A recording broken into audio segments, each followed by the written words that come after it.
في أعماقنا الإيمان. من فؤاد كالحجارة قسوة فإذا وعى القرآن حينا. کہ 3 عمل ایسے ہیں کہ جن سے انسان کی زندگی، سابقہ زندگی کے سارے گناہ معاف ہو جائیں. ایک، جو شخص کفر سے ایمان میں آ گیا، اسلام لے آیا. اب ظاہر بات ہے جو کفر کی زندگی میں تھا تو اس کی جو غفلت کی زندگی تھی، اللہ سے دوری کی زندگی تھی، اس کے اندر جو بھی اس نے گناہ کیے سب معاف. دوسرے، جس نے ہجرت کی خالص اللہ کی رضا جوئی کے لیے، اپنے اہل و عیال گھر بار کو چھوڑ کر وہ نکلا اور چلا گیا تاکہ اللہ کے دین کی نصرت کے لیے جہاں بھی جا کر محنت کر سکے اور جہاں ضروری ہو وہاں پہنچے. اے رب، ہمیں وہ سب کچھ عطا فرمائی ہو جس کا کہ تو نے ہم سے وعدہ کیا ہے اپنے رسولوں کے ذریعے. ان کے ساتھ ہمارا حشر کیجو، اور یہ کہ جو کچھ تو نے ان کے ساتھ وعدے کیے وہ ہمیں ساری چیزیں دیجو. ربنا وآتنا ما وعدتنا علی رسلک ولا تخزنا یوم القیامہ. اور اے رب ہمارے، ہمیں رسوا نہ کیجو قیامت کے دن. اللہم اجرنا من خزی الدنیا وعذاب اللہ. اے اللہ، ہمیں دنیا کی رسوائی سے بھی بچا، اپنی پناہ میں لے لے، اور آخرت کے عذاب سے بھی ہمیں اپنی پناہ میں لے لے، ہمیں بچا. علامہ اقبال نے تو بڑے عجیب انداز میں اللہ سے مناجات کی ہے. تو غنی از ہر دو عالم من فقیر، روز محشر عذر از من پذیر. اے اللہ، تو تو 2 عالم سے غنی ہے، تجھے کسی کی نیکی سے کوئی فائدہ نہیں، کسی کی برائی سے کوئی تیرا نقصان نہیں. تو غنی از ہر دو عالم من فقیر، میں فقیر ہوں. میرے فقیر کا معاملہ کیا ہے کہ عذر قیامت کے دن عذر از من پذیر، میرے جو بھی عذرات ہوں گے میں معذرتیں کروں گا، معافیاں مانگوں گا، پذیرائی دیجیے ان کو، میری معذرتوں کو قبول فرمائیے. تو ویسے ہے اس میں بہت سا اللہ تعالیٰ نے، اس حضور نے خبر دی ہے کہ میری امت کے ایک متوکلین ہیں، اللہ پر توکل کرتے، نہ وہ کوئی جھاڑ پھونک کراتے، بلا یسترقون، وہ نہیں کرتے، لیکن یہ کہ ان کا حساب کتاب ہی نہیں ہوگا، بلا حساب جنت میں جائیں گے. حضور نے فرمایا 70,000 میری امت کے لوگ ایسے ہوں گے جو بلا حساب جائیں گے، اور بہت سے لوگ وہ ہوں گے جن کے بارے میں قرآن میں آیا حسابا یسیرا، آسان حساب، سرسری سا جیسے ہوتا ہے معاملہ، بس پیش ہوا اور ٹھیک ہے. ایسا بھی ہوگا. اس کے لیے دعا ہم مانگتے ہیں، وہ مانگتے رہنی چاہیے. اللہم حاسبنا حسابا یسیرا، پروردگار ہم سے حساب لیجو آسان حساب. ہر چیز کا اگر کوئی جواب ہمیں دینا پڑ گیا تو پھر کون ہے کہ جو چھوٹے گا بات؟ کون ہے کہ جو اپنے اعمال کی بنیاد پر چلے؟ جیسا کہ حضور نے فرمایا کوئی ایک انسان بھی، کوئی بھی انسان محض اپنے اعمال کی بنیاد پر جنت میں داخل نہیں ہو سکے گا. اور کسی صحابی نے ہمت اور جرأت کی پوچھ لیا کیا حضور آپ بھی؟ آپ نے فرمایا ہاں میں بھی. الا یتغمدنی ربی برحمتہ، اگر میرا رب ڈھانپ نہ لے مجھے اپنی رحمت سے تو میں بھی جنت میں داخل نہیں ہو سکوں. تو اس حوالے سے ولا تخزنا یوم القیامہ انک لا تخلف المیعاد، یہ بہت بامانی ہے یہاں یہ ٹکڑا. یقیناً تو اپنے وعدے کی خلاف ورزی کرنے والا نہیں ہے. ہمیں یہ اندیشہ نہیں ہے کہ جو وعدے تو نے کیے تھے اپنے نیک بندوں سے، اپنے رسولوں کے ذریعے سے، تو ان وعدوں سے پھر جائے گا. معاذ اللہ، معاذ اللہ. ہمیں اندیشہ ہے تو اس کا ہے کہ ہم ان وعدوں کا مصداق ثابت ہو سکیں گے یا نہیں، ہم ڈیزرو کر سکیں گے کہ نہیں. یہ ہے جس کا شک ہے ہمیں، جس کی وجہ سے ہم کہہ رہے ہیں کہ ہمارے گناہوں کو بخش دے. ربنا فاغفر لنا ذنوبنا وکفر عنا سیئاتنا وتوفنا مع الابرار ربنا وآتنا ما وعدتنا على رسلك ولا تخزنا يوم القيامة انك لا تخلف الميعاد. تو یہ ہمیں یہ نہیں اندیشہ ہے کہ تو اپنے وعدوں سے پھر جانے والا ہے، معاذ اللہ ثم معاذ اللہ.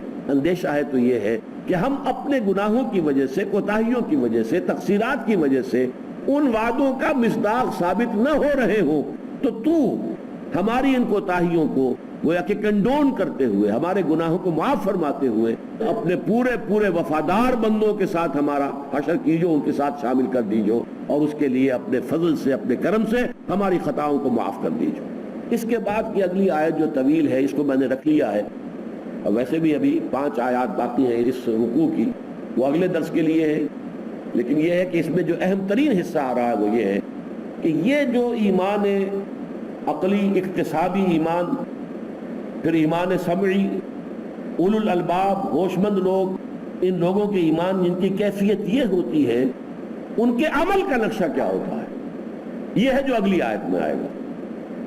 کون سا نقشہ پھر ان کا ہے؟ پھر یہ لوگ، ان کی ظاہر بات ہے جیسا کہ ہم نے سورہ بقرہ والی آیت میں پڑھا وَمِنَ النَّاسِ مَن يَتَّخِذُ مِن دُونِ اللَّهِ أَندَادًا يُحِبُّونَهُم كَحُبِّ اللَّهِ وَالَّذِينَ آمَنُوا أَشَدُّ حُبًّا لِلَّهِ. جو اہل ایمان ہیں ان کی تو شدید ترین محبت اللہ کے ساتھ ہوتی ہے، اور اللہ کے ساتھ محبت، رسول کے ساتھ محبت، اللہ کی راہ میں جہاد کی محبت. اگر اللہ کے ساتھ محبت ہے تو اللہ کی راہ میں جہاد سے محبت ہوگی کہ اللہ کے دین کے لیے غیرت اور حمیت ہو ہمارے اندر، اور اس کے لیے تن من دھن سب کچھ قربان کرنے کے لیے تیار ہو جائیں.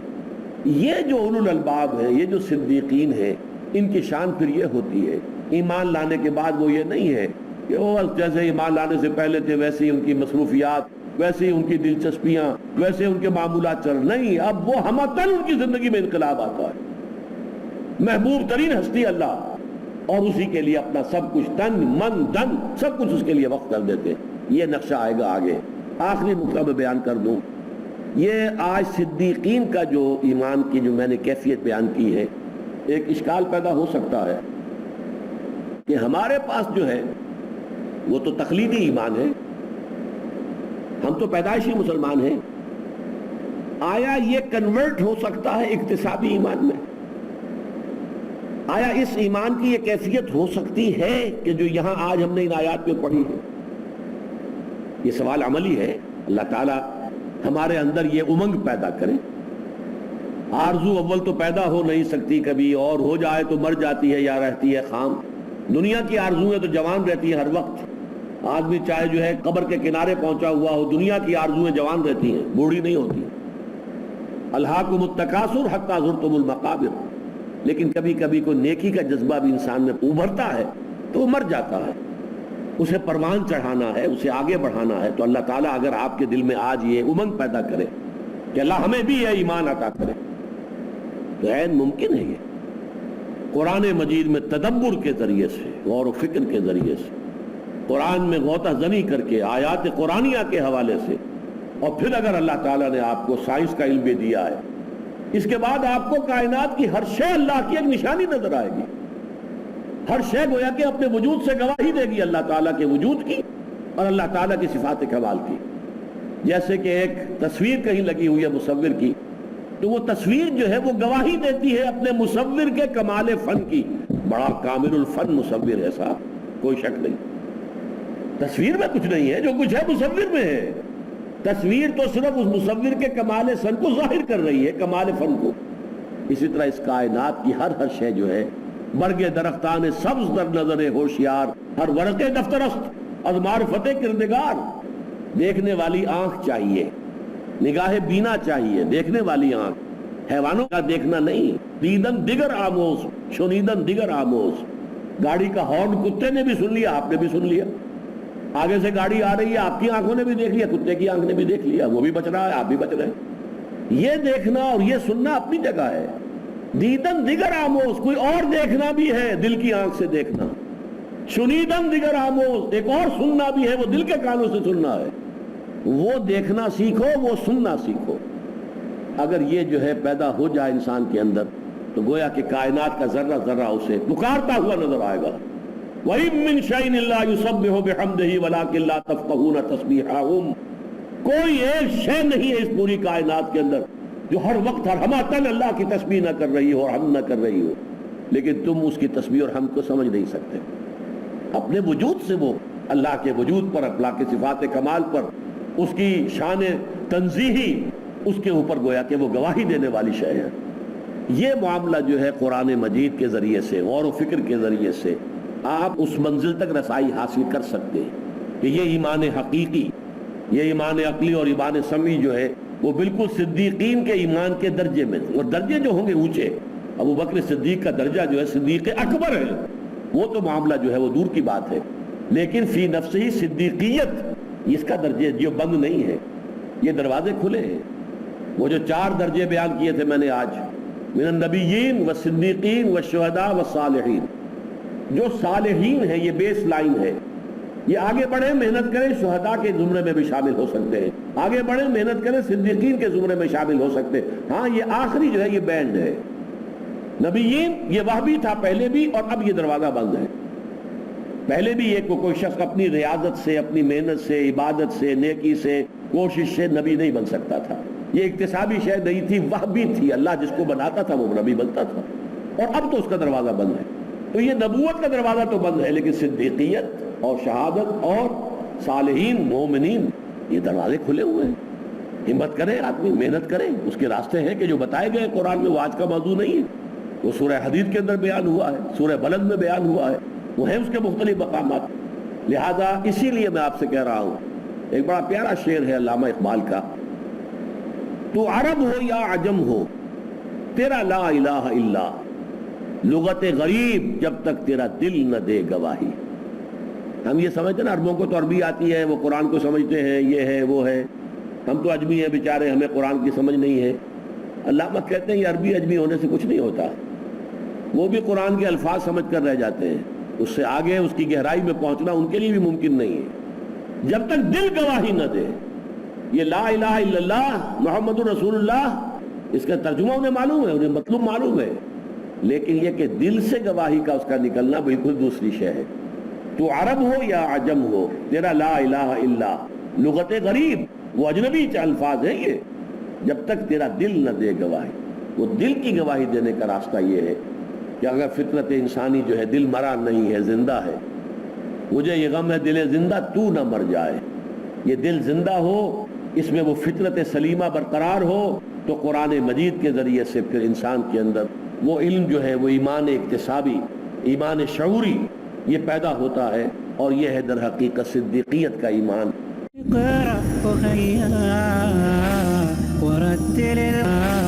ورتل القرآن. الحمد للہ وکفا والصلاة والسلام علی عباده الذین اصطفیٰ، خصوصاً علی افضلہم وخاتم النبیین محمد الامین وعلی آلہ وصحبہ اجمعین. اما بعد، آپ کے علم میں ہے کہ ہم اس وقت سورہ آل عمران کے آخری رکوع کا مطالعہ کر رہے ہیں. یہ رکوع کل 11 آیات پر مشتمل ہے. اعوذ باللہ من الشیطان الرجیم، بسم اللہ الرحمن الرحیم. فاستجاب لهم ربهم انی لا اضیع عمل عامل منکم من ذکر او انثى بعضکم من بعض فالذین هاجروا واخرجوا من دیارهم واوذوا فی سبیلی وقاتلوا وقتلوا لأکفرن عنهم سیئاتهم ولأدخلنهم جنات تجری من تحتها الانہار ثوابا من عند اللہ واللہ عنده حسن الثواب. ذہن میں تازہ کر لیجئے کہ سورہ آل عمران کے آخری رکوع کی پہلی 6 آیات میں ایمان کا سنتھیسس، ایمان کا جینیسس، ایمان کیسے وجود میں آتا ہے. باشعور، ہوش مند، جو عقل سلیم اور فطرت سلیمہ کے مالک لوگ ہوں، ان کے اندر وہ ایمان کس طور سے درجہ بدرجہ آگے بڑھتا ہے. کہ سب سے پہلے آیات آفاقی، آیات انفسی، آیات قرآنیہ اگر وہ بھی سامنے ہو، ورنہ ایک وقت ایسا ہے جب کہ قرآن نہیں ہے کسی کے سامنے. ظاہر بات ہے کہ حضرت لقمان کے سامنے کوئی کتاب موجود نہیں تھی. اسی طریقے سے زید بن عمرو بن نفیل، جن کے بیٹے حضرت سعید ہیں رضی اللہ تعالی عنہ، یکی عشرہ مبشرہ، ظاہر بات ہے ان کے سامنے تو آیات قرآنیہ نہیں تھی. تو محض آیات آفاقیہ، آیات انفسیہ کے حوالے سے ان میں اللہ پر ایمان کا شعور جو ہے وہ بیدار ہوا. یہ پہلا درجہ ہے. اس کے بعد مزید غور و فکر، اب اللہ کو یاد رکھتے ہوئے مزید غور و فکر، الجھی ہوئی ڈور کو سلجھانے کا ظاہر بات ہے ایک ہی ذریعہ ہوتا ہے کہ اس کا سرا آپ کے ہاتھ میں آ گیا، وہ مت چھوڑیے. سرا چھوٹ جائے گا پھر بولت جائے گی. وہ اس کا ایک سرا جو آپ کے ہاتھ میں آیا اس کو مضبوطی سے تھامیے. تو اس کائنات کی جو حقیقت ہے اس کی الجھی ہوئی ڈور کا سرا کیا ہے؟ ایمان باللہ. پہلے آپ نے اللہ کو پہچان لیا، یہ گویا کہ اب سرا آپ کے ہاتھ میں آ گیا. اب اسے تو مضبوطی سے تھامنا ہے، جس کی تعبیر کی گئی الذین یذکرون اللہ قیاما وقعودا وعلی جنوبہم. اب مزید غور و فکر سے کام لینا ہے. اب یہاں تعقل کا پروسیس آ جائے گا. اس کے نتیجے میں انسان دوسرے ایمان تک بھی از خود پہنچ جاتا ہے. وہ اولو الالباب، ہوش مند لوگ، الذین یعقلون، باشعور لوگ، وہ اس نتیجے تک پہنچتے ہیں کہ انسانی اعمال ضائع ہونے والی شے نہیں ہے. اچھائی کا اچھا، برائی کا برا بدلہ نکلنا چاہیے. اور چونکہ وہ اس دنیا میں نہیں نکلتا نظر آتا، لہذا ایک دوسری زندگی ہونی چاہیے. یہاں سے گویا کہ ایمان باللہ کے بعد ایمان بالمعاد یا ایمان بالآخرت تک بھی ان کی رسائی ہو۔ اب اگر ایسے لوگ خوش قسمت ہوں، میں اگر کہہ رہا ہوں خوش قسمت ہوں، حضرت زید خوش قسمت نہیں تھے اس معنی میں کہ ان کا انتقال ہو گیا، حضور پر ابھی وحی کا آغاز نہیں ہوا تھا۔ انہی کے کاؤنٹر پارٹ سمجھیے حضرت ابو بکر ہے، وہ انتہائی خوش قسمت تھے کہ ان کے سامنے حضور پر قرآن مجید کے نزول کا آغاز ہو گیا، اور حضور نے جب اپنی دعوت ان کے سامنے رکھی تو انہوں نے فوراً تصدیق کر دی۔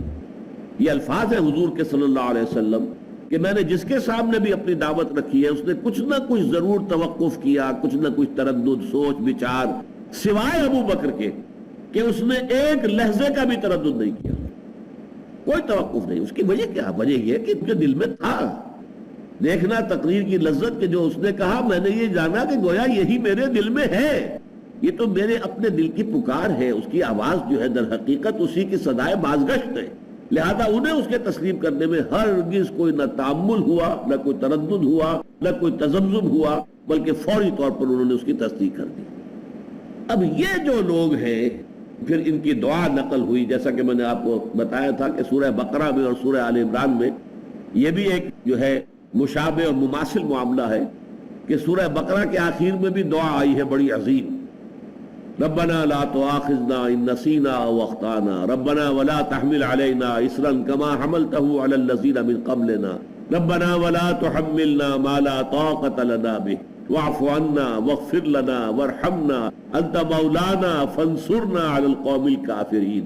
یہ طویل ترین دعا ہے جو قرآن مجید میں تلقین ہوئی ہے مسلمانوں، اور یہ صحیح ہے بالکل تناسب کے اعتبار سے، ریشو پروپورشن کے حساب سے بھی، کہ چونکہ طویل ترین سورت قرآن مجید کی سورہ بقرہ ہے، لہذا اسی کے اختتام پر یہ طویل ترین دعا جو ہے اللہ تعالیٰ نے تلقین فرمائی۔ لیکن یہ دیکھیے کہ تقریباً اتنی ہی طویل دعا یہ بھی ہے جو آل عمران کے آخری رکوع میں آ رہی ہے، اگرچہ یہ یہاں پر 3 آیات کے اندر جو ہے پھیلی ہوئی ہے۔ ربنا انک من تدخل النار فقد اخزیتہ وما للظالمین من انصار ربنا اننا سمعنا منادیا ینادی للایمان ان آمنوا بربکم فآمنا ربنا فاغفر لنا ذنوبنا وكفر عنا سيئاتنا وتوفنا مع الابرار ربنا وآتنا ما وعدتنا على رسلك ولا تخزنا يوم القيامة انك لا تخلف الميعاد۔ یہ بھی عظیم ترین دعا ہے کہ جو 3 آیات کے اوپر پھیلی ہوئی ہے۔ اس حوالے سے اب جو آگے بات چل رہی ہے وہ ہے کہ اس دعا کی فوری قبولیت کا اعلان اللہ تعالیٰ کی طرف سے ہو رہا ہے، کیونکہ یہ لوگ جو ہیں یہ صدیقین، یہ باشعور لوگ جن کی فطرت بھی سلیمہ تھی، عقل سلیم سے بھی وہ نوازے گئے، اور انہوں نے اس کا سفر طے کیا اور باشعور ایمان تک ان کی رسائی ہو گئی۔ یہ لوگ جو ہے گویا کہ نوع انسانی کا اصل گل سرسبد جو ہے وہ یہی ہے، یہی اصل میں گویا کہ خلاصہ ہے، ان کا لب لباب ہے نوع انسانی کا، لہذا ان کی دعا فاستجاب لهم ربهم، تو ان کی دعا کو قبول فرمایا ان کے رب نے۔ انی لا اضیع عمل عامل منکم، کہ میں ہرگز ضائع نہیں کروں گا تم میں سے کسی بھی عمل کرنے والے کے عمل کو، میں ہرگز کسی بھی عمل کرنے والے کے عمل کو ضائع کرنے والا نہیں ہوں، من ذکر او انثی، خواہ وہ کوئی مرد ہو یا عورت، مذکر ہو یا مؤنث۔ یہ اس اعتبار سے بہت اہم مقام ہے قرآن مجید کا کہ اس میں جس طریقے سے کہ ایک مساوات مرد و زن کا معاملہ پیش کیا گیا ہے، اخلاقی سطح پر مرد اور عورت کے درمیان کوئی فرق نہیں، شرف انسانیت کے اعتبار سے، اس لیے کہ آگے فرمایا بعضکم من بعض، ٹھیک ہے مرد مرد ہے، عورت عورت ہے، لیکن تم ایک دوسرے ہی میں سے ہو، ایک ہی باپ کا بیٹا بھی ہے بیٹی بھی ہے، نطفہ تو اسی باپ کا ہے، ایک ہی ماں کے رحم میں بیٹے نے بھی پروان چڑھا ہے اور بیٹی کی بھی پرورش ہوئی ہے، تو کیسے فرق ہو جائے گا؟ تو اسلام جو ہے عورتوں اور مردوں کے درمیان 2 قسم کی مساوات کا شدت کے ساتھ قائل ہے، حالانکہ دنیا میں اور مذاہب کی دنیا میں عام طور پر عورت کو ہمیشہ انفیریئر سمجھا گیا۔ کرسچینٹی میں تو ایول، یہ سمجھیے کہ شر کا منبع عورت کو قرار دیا گیا، اور یہ بھی خیال کہ حضرت حوا ہی نے ورغلایا تھا حضرت آدم کو، قرآن مجید میں اس کی طرف کوئی اشارہ موجود نہیں، بلکہ یہ کہ اس کے اندر شیطان نے دونوں کو ورغلایا، اس میں کوئی وہ نہیں ہے کہ پہلے جو ہے حوا کو ورغلایا اور حوا نے پھر آدم کو قتل، قرآن مجید میں نہیں، یہ سب تورات کی روایات ہیں جو ہمارے ہاں آ گئی۔ تو 2 کامل مساواتیں ہیں مردوں اور عورتوں کے درمیان از روئے قرآن، شرف انسانیت میں، human dignity, they share it equally, بالکل برابر، وہ بھی ہیومن بینگ ہے، یہ بھی ہیومن بینگ ہے۔ ایز ہیومن بینگز ان کی عزت، ان کا مقام، ان کا مرتبہ، ان کی حیثیت بالکل برابر۔ نمبر 2، مورلی دونوں برابر ہیں۔ عورت خیر کما سکتی ہے اور اونچے سے اونچے مقام تک پہنچ سکتی ہے۔ آپ کو معلوم ہے کہ سب سے اونچا مقام نبوت ہے۔ نبوت جو ہے وہ اب دروازہ اس کا بند ہو چکا، اور پہلے بھی وہ اپنی کوشش سے حاصل نہیں ہوتی تھی، وہ خالص وہمی شے تھی، اللہ جس کو چاہے نبوت دے دے۔ اس سے کم تر صدیقیت، عورت بھی پہنچ سکتی ہے، مرد بھی پہنچ سکتا ہے۔ مردوں میں اگر صدیق اکبر ہے ابو بکر، تو عورتوں میں الصدیقۃ الکبریٰ ہے حضرت خدیجہ الکبریٰ رضی اللہ تعالی عنہ، کوئی فرق نہیں۔ حضرت مریم صدیقہ، امہ صدیقہ، یہ قرآن مجید کی گواہی ہے۔ اسی طرح فرعون کی بیوی آسیہ جس کا ذکر ہے قرآن مجید کے اندر، سورہ تحریم کے اندر، یہ صدیقات میں سے ہیں اللہ تعالیٰ کی وہ بندیاں کہ جنہوں نے وہ اونچا مقام حاصل کیا روحانی، کہ جو گویا کہ سب سے اونچا ہے مقام درجہ نبوت کے بعد۔ اور نبوت ظاہر بات ہے کہ انسان کے اپنے اکتساب کے دائرے کی شے نہیں ہے، وہ خالص واقعی چیز تھی۔ تو اس اعتبار سے نیکی کا چنانچہ آپ دیکھیں گے سورہ احزاب کے اندر ایک بڑی طویل آیت ہے، 10 چیزیں آئی ہیں، ان المسلمین والمسلمات والمومنین والمومنات والقانتین والقانتات والصائمین والصائمات، آیت مجھے یاد نہیں ہے اس وقت، 10 اوصاف ہیں اخلاقی طور پر، روحانی اعتبار سے، دینی اعتبار سے، جن میں برابر گردان کی گئی ہے۔ مسلمان مرد، مسلمان عورتیں، مومن مرد، مومن عورتیں، فرما بردار مرد، فرما بردار عورتیں، اور لذات دنیاوی سے کنارہ کش رہنے والے مرد، لذات دنیاوی سے کنارہ کش رہنے والی عورتیں، صبر کرنے والے مرد، صبر کرنے والی عورتیں، صدقہ دینے والے مرد، صدقہ دینے، یہ 10 اوصاف ہیں، اور گردان اسی لیے کی گئی ہے کہ یہ خیال نہ رہے کہ اس کے اندر کوئی اونچا معاملہ ہے مردوں کا اور نیچا معاملہ ہے عورت کا۔ نہ معلوم کروڑوں اور اربوں انسان ہوں گے جو قیامت کے دن حضرت خدیجہ کا مقام دیکھیں گے تو معلوم ہوگا کہ اس قدر بلند مقام ہے خدیجہ کا، یہ بلند مقام ہے مریم کا، یہ بلند مقام ہے آسیہ کا، فاطمہ کا، عائشہ کا رضی اللہ تعالی عنہ اجمعین۔ تو غور کیجئے، اس میں 2 مساواتیں جو ہے برا، البتہ جو تیسری مساوات مغربی تہذیب نے پیدا کی ہے وہ تباہ کن ہے۔ دنیاوی انتظامی اعتبار سے عورت اور مرد مساوی نہیں ہے، یہ مل کر ایک خاندان کی بنیاد ڈالیں گے، ایک مرد ایک عورت، ازدواج سے ایک خاندان کی بنیاد پڑے گی، ان کے ہاں اولاد ہوگی، خاندان بن پڑے گا۔ اس میں انتظامی اعتبار سے ہیڈ آف دی فیملی مرد ہے، اور رجال قوامون علی النساء بما فضل اللہ بعضهم علی بعض وبما انفقوا من اموالهم۔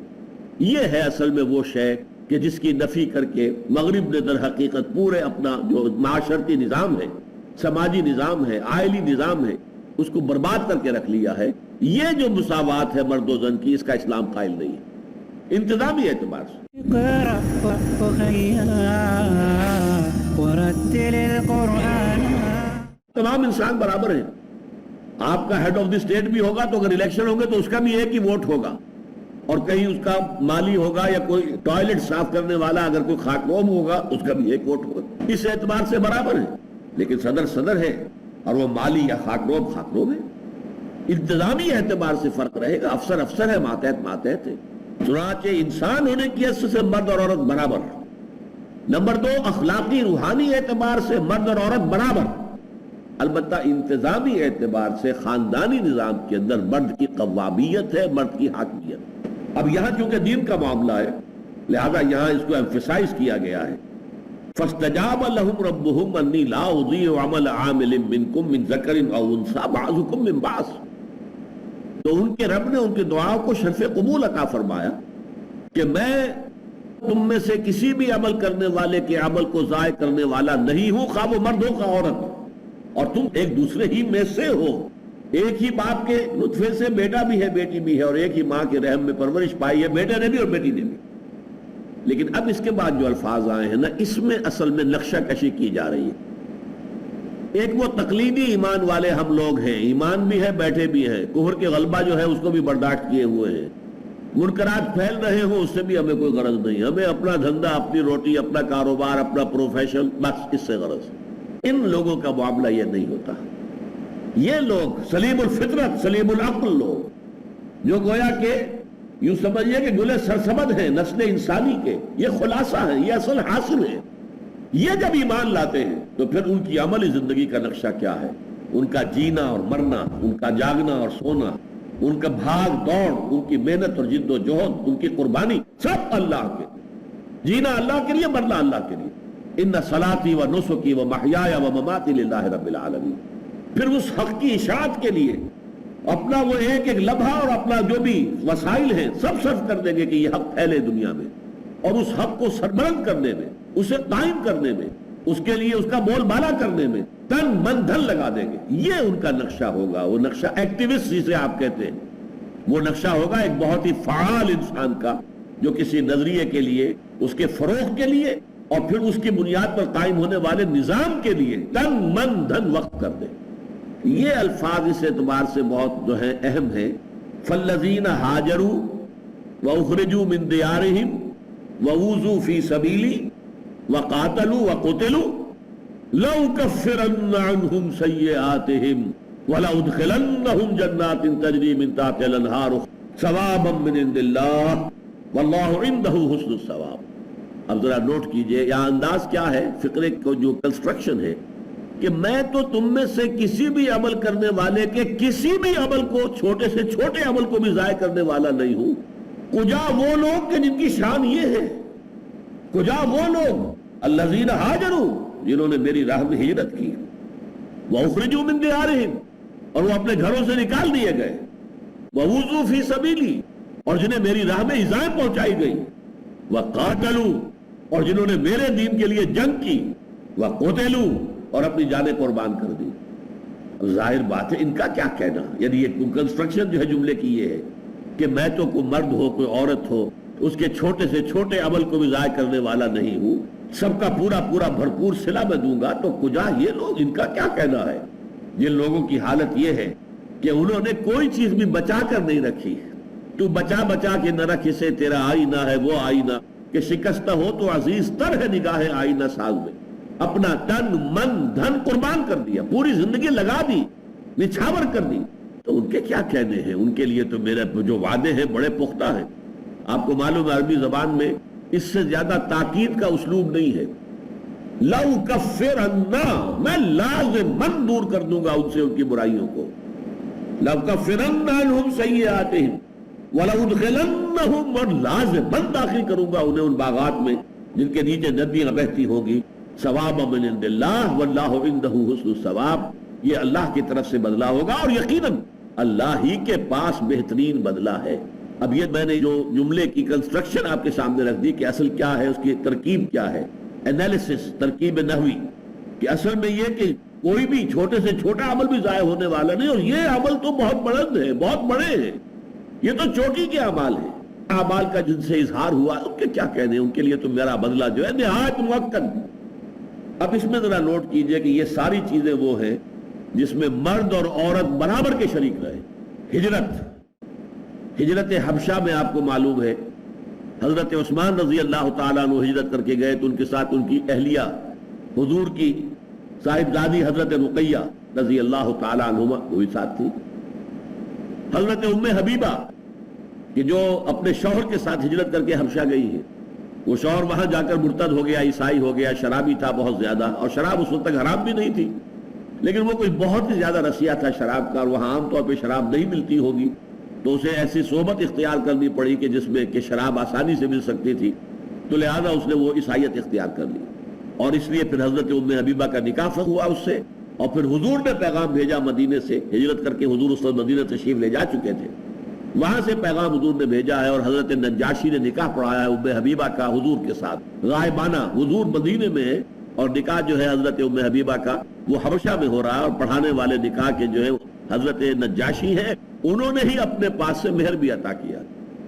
اب یہ جو میں نے آپ کے سامنے مثالیں رکھی، فالذین ہاجروا، مرد بھی شریک ہیں عورتیں بھی شریک ہیں، واخرجوا من دیارہم اور جو اپنے گھروں سے نکالے گئے ہیں، یہ گویا کہ در حقیقت یوں سمجھیے کہ پہلی ہجرت جو تھی وہ والنٹری تھی، اس وقت تک ابھی حالات وہ نہیں تھے، البتہ یہ کہ اجازت دے دی گئی تھی ہجرت حبشہ کے لیے کہ جس سے سختیاں برداشت نہیں ہو پا رہی، جو یہاں کی پرسیکیوشن کو جھیلنا جو ہے وہ مشکل دیکھ رہے وہ جا سکتے چلے جائیں، اجازت تھی لیکن وہ لازمی بھی نہیں تھی اور اس وقت تک صورتحال ایسی نہیں تھی کہ وہ یقیناً وہاں سے جو عرب جو ہے نکال رہے ہوں کہ نکلو یہاں سے.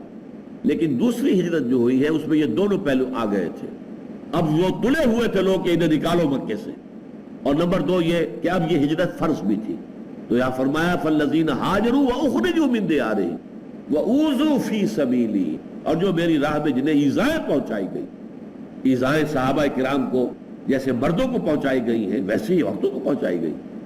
جیسے حضرت بلال خباب بن الارت رضی اللہ تعالی عنہما، ایسے ہی حضرت ابو فقیر بھی تھے اور حضرت سمیہ تھی رضی اللہ تعالی عنہا.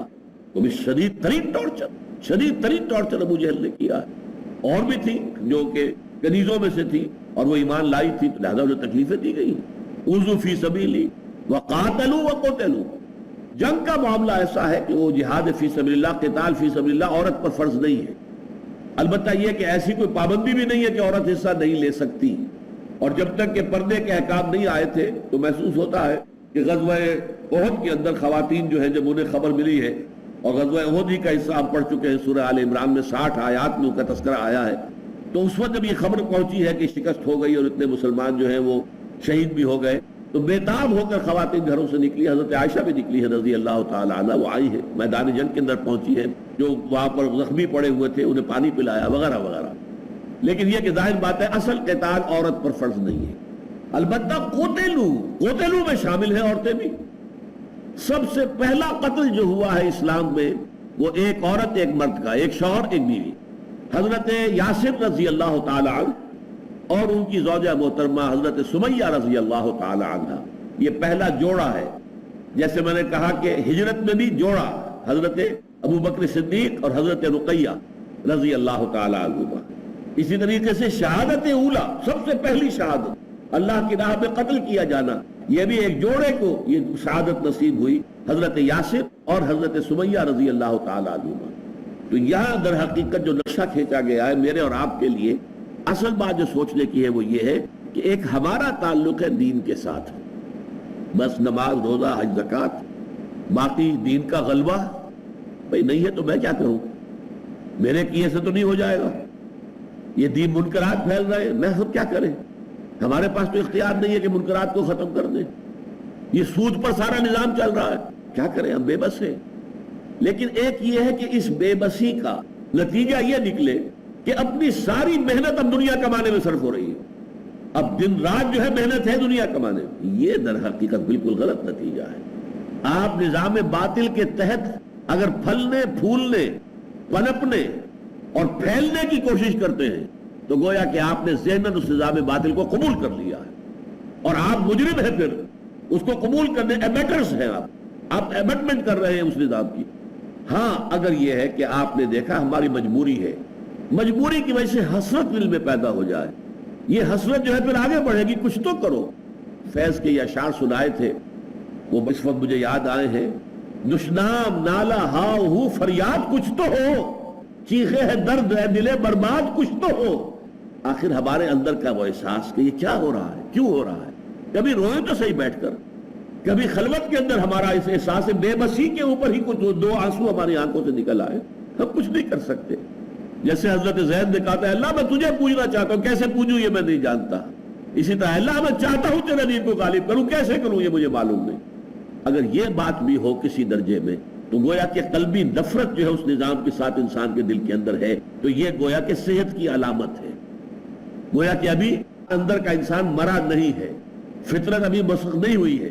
اب اس سے آگے قدم بڑھائے گا تو پھر کم سے کم زبان کھولے گا، بدی کے خلاف، برائی کے خلاف، نیکی کی تلقین کرے گا، بھلائی کی دعوت دے گا.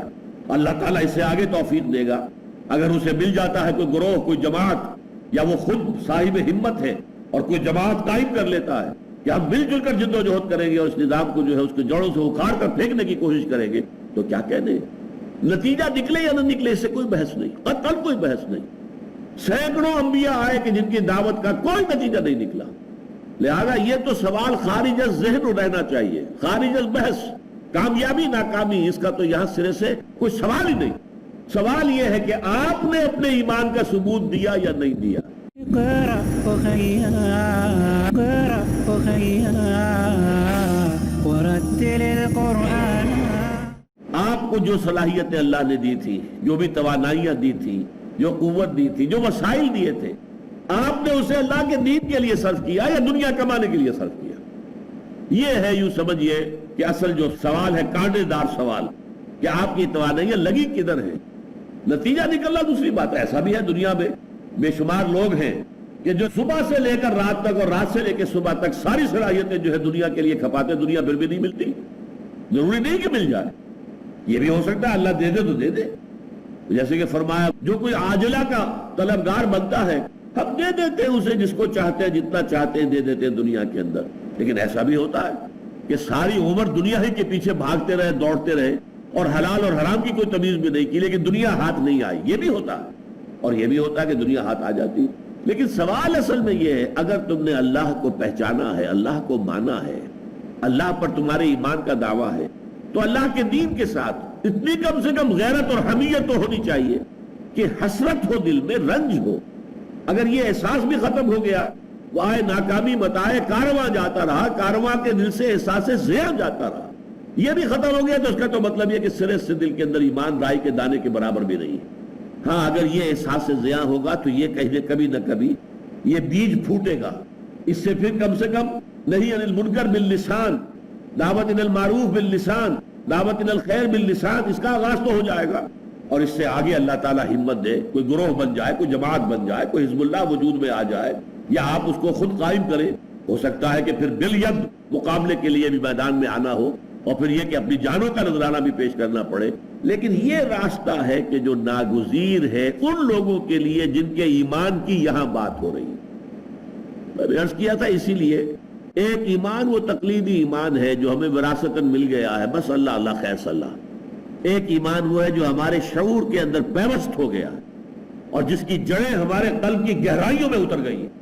یہ دو شکلیں اگر پیدا ہو جائیں، یعنی دل اور دماغ دونوں کی ہم آہنگی کے ساتھ ایمان جب پیدا ہو جائے گا، تو پھر یہ کیفیت ہوگی فالذین ہاجروا واخرجوا من دیارہم واوذوا فی سبیلی وقاتلوا وقتلوا لأکفرن عنہم سیئاتہم۔ اب دیکھیے یہاں پر یہ بہت نوٹ وردی ہے یہ مقام۔ اللہ نے کوئی وعدہ نصرت کا نہیں کیا، کوئی وعدہ نصرت کا نہیں۔ نصرت کا وعدہ بہت بعد میں آیا ہے، یہ غزوہ احزاب کے بعد بات شروع ہوئی ہے، سورہ صف کے اندر آیا ہے وَأُخْرَىٰ تُحِبُّونَهَا نَصْرٌ مِّنَ اللَّهِ وَفَتْحٌ قَرِيبٌ۔ اب نصرت آیا چاہتی ہے اور فتح تمہارے قدم چوما چاہتی ہے، اس کے بعد، اس سے پہلے کوئی وعدہ نہیں۔ مکے میں ابھی آزمائش چل رہی ہے سخت ترین، شہید بھی کر دیے گئے، مارے جا رہے ہیں، پیٹے جا رہے ہیں، دیکھتے ہوئے انگاروں پر لٹائے جا رہے ہیں، جانوروں کی لاشوں کی طرح گلے کے اندر رسی کا پندہ ڈال کر سڑکوں پر گلیوں پر گھسیٹا جا رہا ہے، سب کچھ ہو رہا ہے، کوئی اللہ کی طرف سے نصرت نہیں آئی۔ ابو جہل کا ہاتھ اللہ نے شل نہیں کیا، جبکہ وہ حضرت سمیہ کو یا حضرت یاسر کو جب کوئی ٹارچر کر رہا تھا، شدید ترین ٹارچر، ہاتھ شل نہیں ہوا، وہ ہاتھ چلتا رہا، وہ کوڑے لگاتا رہا، انہوں نے برچہ کھینچ کر مارا ہے۔ اول تو بیٹے کو سامنے، حضرت عمار کو سامنے ایک تنے کے ساتھ باندھ دیا انہیں، اور اس کے بعد ان کی نگاہوں کے سامنے ان کی والدہ حضرت سمیہ کو ننگا کیا ہے۔ یہ آنکھوں پہ ہاتھ لگائے انہوں نے بڑی مشکل سے اپنے آپ کو، لیکن یہ کہ بہرحال اس کے بعد جو ہے جب آخری بات اس نے کہی کہ سمیہ ایک دفعہ کہہ دو کہ ہاں تمہارے ان بتوں میں بھی کچھ حقیقت ہے، میں تمہیں چھوڑ دوں گا، تنگ آ گیا تھا۔ آخر حد ہوتی ہے ٹارچر کی بھی، جب تھک گیا بالکل تو اس نے کہا ایک دفعہ بھی، انہوں نے تھوک دیا نہیں، اور اس نے پھر برچھا مارا ہے، شرمگاہ کے اندر مارا ہے برچھا، اور ہلاک کر دیا، شہید کر دیا۔ تو یہاں کوئی نصرت کا وعدہ نہیں ہے۔ نصرت کا وعدہ تو اللہ نے اچھی طرح ٹھوک بجا لیا، امتحان لے لیے، ان کو ہر طرح کی آزمائشوں میں سے گزار لیا۔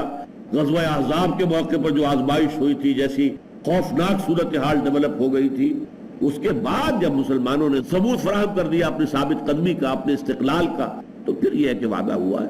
یہاں اصل شے کیا ہے؟ جو لوگ بھی یہ کریں گے اس سے اصل وعدہ جزا کا ہے، آخرت کا۔ لَأُكَفِّرَنَّ عَنْهُمْ سَيِّئَاتِهِمْ، میں لازماً دور کر دوں گا ان سے، محو کر دوں گا، دھو ڈالوں گا ان کے نام اعمال سے ان کی برائیاں۔ اب یہ بھی بہت عملی مسئلہ ہے۔ دیکھیے دعا میں بھی آیا تھا کفر عنا سیئاتنا، پروردگار ہم سے ہماری برائیوں کو دور کر دیجو۔ یہاں بھی آیا پہلے یہ کہ میں ان سے ان کی برائیوں کو دور کر دوں گا۔ اس کی کیا معنی ہے؟ اس بلند ترین سطح کے انسان بھی معصوم نہیں ہوتے، فرشتے نہیں ہوتے، خطائیں سرزد ہو سکتی ہیں۔ نہ صرف کوئی تقصیر، کوئی گناہ بھی سرزد ہو سکتا ہے۔ یہاں اصل میں بڑا فرق ہوگا زمین و آسمان کا۔ ایک دنیا میں نظام رہا ہے خانقاہی نظام، رگڑتے رہو اپنے آپ کو، مانجتے رہو مانجتے رہو مانجتے رہو مانجتے رہو، ساری عمر جو ہے براق میں ہو رہے، چلے ہو رہے، شدید قسم کی ریاضتیں ہو رہی ہیں، تو وہ تو در حقیقت کچھ اور طرح کا معاملہ وہاں سے وجود میں آتا ہے۔ ایک یہ ہے تمہارا رخ زندگی کا ادھر ہونا چاہیے، اقامت دین کی جد و جہد، دین کی نصرت، دین کو قائم کرنے کی جد و جہد، اللہ کے دین کے غلبے کی جد و جہد، ادھر یہ ہے اصل شے۔ چلتے ہوئے کبھی پاؤں پھسل گیا، کسی خرابی میں انسان ملوث ہو گیا، کوئی جذبات کی راہ میں کبھی بہہ گیا، کبھی کوئی اور جو ہے کیفیت فوری طور پر جو ہے عارضی طور پر طاری ہو گئی، کوئی گناہ کر بیٹھا، یہ بعید نہیں ہے۔ وہ سیئات کا لفظ آ رہا ہے، جن لوگوں کا تذکرہ ہو رہا ہے، یہ تو نوع انسانی کے گناہ سرسبد ہیں، سب سے اونچے چوٹی کے لوگ ہیں جن کا ذکر ہو رہا ہے، اولو الالباب، جن کے بارے میں یہاں پر یہ تذکرہ ہو رہا ہے، جن کی شان یہ ہے فالذین ہاجروا واخرجوا من دیارہم ووذوا فی سبیلی وقاتلوا وقتلوا، لیکن لأکفرن عنہم سیئاتہم، خطائیں، گناہ، کہیں پاؤں کا پھسل جانا، یہ ان سے بعید نہیں ہے۔ لہذا ان کے دامن پر جو بھی دھبے ہوں گے، ان کے نامہ اعمال پر اگر کئی دھبے ہوں گے ہم صاف کر دیں گے، دھو دیں گے، لنکفرن عنہم سیئاتہم۔ تو ایک وہ جو ہوتا ہے معاملہ کہ کوئی شے ہم سنتے ہیں فلاں بہت بڑے اللہ کے پہنچے ہوئے آدمی تھے، اور کوئی کھانا انہوں نے کھایا تو کہیں اس کے اندر مشکوک سی کوئی شے تھی، فوراً الٹی ہو گئی۔ اب یہ قصے کہانیاں تو ہے دنیا میں، لیکن یہ کہ عالم واقعہ کے اندر حضور کو زہر دیا گیا، الٹی نہیں ہوئی، وہ زہر بھی آپ نے کھا لیا۔ یہ معاملہ جو ہے یہ بالکل ایک سپر نیچرل قسم کا جو آتا ہے تصور ہمارے سامنے، اور وہ کہانیوں کی شکل میں، قصوں کے سلسلے میں اس طریقے سے جو ہے وہ ایک نقشہ کھینچا گیا، وہ نقشہ عالم واقعہ کے اندر آپ کو نہیں ملے گا۔ انسان تو وہی ملیں گے جن کو کہا گیا کہ الانسان مرکب من النسیان والخطا، نسیان اور خطا ان دونوں کا مرکب ہے، انسان لازماً خطا ہو جائے گی۔ حضور کی حدیث ہے کل بنی آدم خطاؤون وخیر الخطائین التوابون، تمام بنو آدم جو ہے انتہائی خطا کار ہیں، ہاں ان خطا کاروں میں بہتر وہ ہیں جو توبہ کرتے ہیں، رجوع کرتے ہیں، لوٹتے ہیں، پلٹتے ہیں، اصلاح کرتے ہیں۔ اور وہی بات، نقشہ وہی ہو، رخ وہی ہو، چل ادھر ہی رہے ہو، کہیں گر گئے اٹھ گئے، کہیں پاؤں پھسل گیا فوراً اٹھے۔ مجھے چونکہ خود اپنی ایک زندگی کا واقعہ یاد ہے، فائنل ایئر تھا میرا MBBS کا، تو میں ہاسٹل سے بڑی تیزی کے ساتھ کلاس میں لیٹ ہو گیا تھا، جا رہا تھا سائیکل پر، بارش ہوئی تھی، سائیکل جو ہے وہ پھسلی اور میں گرا، لیکن میں فوراً ایسا بجلی کی طرح جیسے آدمی اٹھتا ہے اٹھا ہوں کہ مجھے یہ بعد میں معلوم ہوا کہ میں گرا تھا جبکہ میں اٹھ چکا تھا۔ یہ ہوتا ہے انسان کا ایک طرز عمل، فوراً گرتے ہی فوراً اٹھنا۔ اس کو ہی سورہ نساء اگلی آیت سورت آ رہی ہے، اس میں فرمایا گیا کہ انما التوبۃ علی اللہ للذین یعملون السوء بجہالۃ ثم یتوبون من قریب، اللہ تعالیٰ کے ذمے ہے اپنے ایسے بندوں کی توبہ قبول کرنا جن سے کوئی خطا سرزد ہو جاتی ہے تو فوراً توبہ کرتے ہیں۔ تو یہ فوری توبہ جو ہے، اور اس کا پھر یہ ہو سکتا ہے انسان پھر انسان رہے گا، ایک دفعہ توبہ کرنے کے بعد اور خلوص دل سے توبہ کی، ہو سکتا ہے بعد میں پھر کبھی اس کا پاؤں پھسل جائے۔ انسان سے یہ چیزیں جب تک کہ موت نہیں آ جاتی ختم ہونے والی نہیں ہے۔ انسان کے ساتھ شیطان بھی لگا ہوا ہے مسلسل، انسان کے ساتھ اس کا نفس امارہ بھی لگا ہوا ہے مسلسل، آخری دم تک وہ ساتھ دے گا آپ کے پیچھے لگا رہے گا۔ ان النفس لامارۃ بالسوء، لہذا بہت قابل توجہ ہے یہ، لأکفرن عنہم سیئاتہم، میں لازماً ان سے دور کر دوں گا ان کی برائیوں کو، دھو دوں گا ان کے دھبے جو ہے نامہ اعمال کے۔ وَلَأُدْخِلَنَّهُمْ، یہ میں بیان کر چکا ہوں، انتہائی تاکیدی اسلوب ہے، لازماً انہیں داخل کروں گا جنات تجری من تحتہا الانہار، ان باغات میں کہ جن کے نیچے، جن کے دامن میں ندیاں بہتی ہوں گی، ثوابا من عند اللہ، یہ بدلہ ہوگا اللہ کی طرف سے، واللہ عندہ حسن الثواب، اور اللہ ہی کے پاس ہے اچھا بدلہ۔ اس میں بڑا ایک گہرا رمز ہے۔ دیکھیے دنیا میں ہم جو کام کرتے ہیں، کبھی کوئی کام اپنے دوست کا کوئی کام کر رہے ہیں اس توقع میں کہ کبھی میرا اب یہ دوست جو ہے یہ بھی میرے کسی کام آئے گا، کوئی بدلے کا ذہن میں، چاہے وہ حساب دوستان در دل والی بات ہوتی ہے، چاہے اس کو آپ اس پہ آؤٹ نہیں کرتے ہیں ان سو مینی ورڈز، لیکن ہوتا ہے یہ۔ اسی لیے بعض اوقات دوست کا کوئی غلط کام بھی کرنا پڑتا ہے۔ سفارش جو دنیا میں ہوتی ہے عام طور پر، اب کیا کیا جائے، دوست ہے کہہ رہا ہے، بات ماننی پڑے گی، ہے تو غلط، وہ اس لیے کہ تمہیں بھی کسی وقت اپنی کوئی بات اس سے منوانی ہے.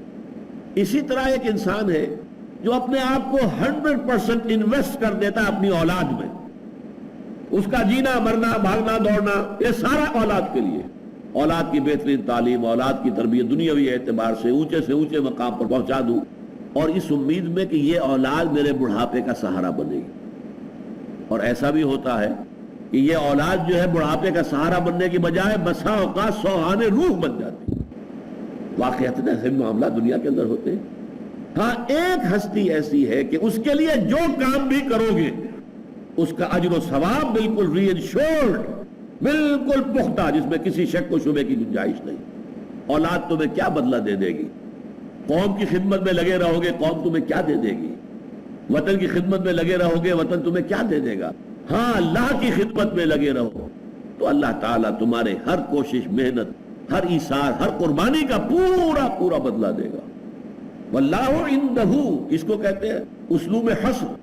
اللہ ہی ہے جس کے پاس اچھا ثواب موجود ہے، اور کسی کے پاس ثواب ہے ہی نہیں. دینے کو ہے کیا؟ کوئی کیا دے دے گا تمہیں؟ اقرأ أخيا